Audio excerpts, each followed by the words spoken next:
এবার বলুন, যারা সুদ চাইছে ওরা কি মুসলমান? যাদের কাছে চাইছে ওরা কে মুসলমান? এবার সুদ চাইলো কারা? সাকিব গোত্রের মানুষেরা। কাদের কাছে চাইলো? মাখজুমি গোত্রের কাছে, মুসলমানদের কাছে চাইলো। শুনে রাখুন, সুদ কতটা ভয়াবহ পাপের কাজ। এই সুদ একজন মুসলমান কারবার করতে পারে না। একজন মুমিন এই সুদের মধ্যে এত বড় ভয়াবহ পাপের কাজে লিপ্ত হতে পারে না। দেখবেন, জাহেলিয়াতের যুগে আরবে দুটি গোত্র ছিল, একটার নাম হচ্ছে সাকিফ আর দ্বিতীয় গোত্রটার নাম হচ্ছে মাখজুমি। তো জাহেলিয়াতের যুগে এই দুই গোত্রের মধ্যে সুদের লেনদেন ছিল, সুদের কারবার ছিল।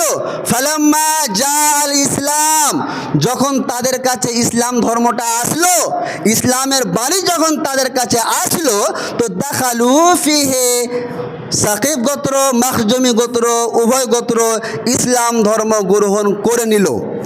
করে নেওয়ার পরে এবার সাকিব গোত্র মাখজুমি গোত্রের কাছে সুদের কিছু টাকা পেত। তো ইসলাম ধর্ম গ্রহণ করার পরে সাকিব গোত্র এবার মাখজুমি গোত্রের কাছে ওই সুদের টাকাটা চাইলো। তো মাখজুমি গোত্র সাথে সাথে বলে ফেললো, না, আমরা এখন আর তোমাদেরকে সুদের টাকা ফেরত দেব না। তার কারণ কি?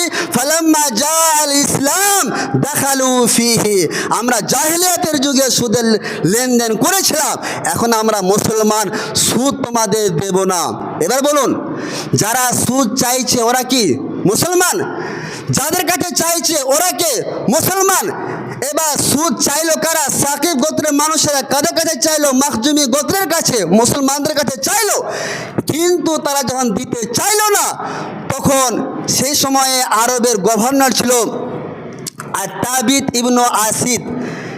তিনি নবী সাল্লাল্লাহু আলাইহি ওয়াসাল্লামের কাছে একটা চিঠি লিখলেন যে, হে আল্লাহ রাসূল, এই সাকিব আর মাখজুমি গোত্রের মধ্যে সুদের ব্যাপারে একটু ঝামেলা হয়ে গেছে, সুদের টাকা দিতে চাইছে না, তাহলে আমি এ ব্যাপারে কি ফায়সালা নেব?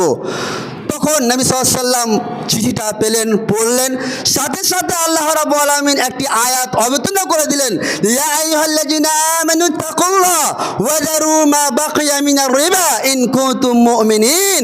হে ঈমানদারগণেরা, তোমরা যদি প্রকৃত ঈমানদার হও, তাহলে তোমরা সুদের মধ্যে যা বকেয়া রয়েছে, যা তোমরা টাকা পাবে, সেটা তোমরা ছেড়ে দাও।